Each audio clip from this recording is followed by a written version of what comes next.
I had the privilege of playing in the closed beta for Defiance 2050 on the Xbox One.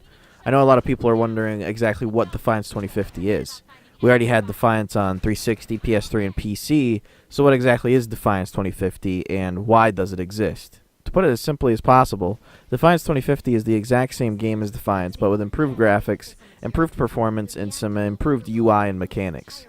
I know people have very strong opinions on Defiance 2050 for PC, but I will be strictly talking about the console version.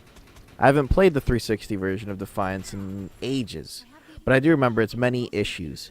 AI was really wonky at times, frames would dip into the teens, and the server hiccups were a major annoyance. From what I've played of the 2050, the AI is still very wonky, and there are still big server hiccups. Although I would definitely take the server issues with a grain of salt, considering all I've played of 2050 so far has been in the beta, and betas are supposed to have these issues, especially server issues. Knowing Tryon, the server issue should be fixed by launch. As for the frame rate in Defiance 2050, I was pleasantly surprised. The game runs at a very nice 30 most of the time. It only really dips when you're involved in massive player events, which I did have the fortune of participating in all throughout the beta. The frame drops don't dip anywhere near what they did on last-gen consoles, so that should be of no worry to any players at all. Tryon did spiffy up some of the annoying UI that used to exist too.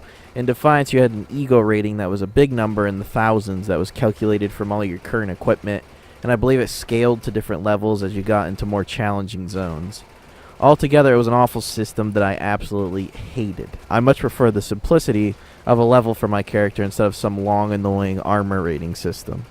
In 2050, you have normal level numbers as it should be. I think the max level is 50, and with the old annoying leveling system, the max was 6,000 or something like that. So that was a very welcome improvement.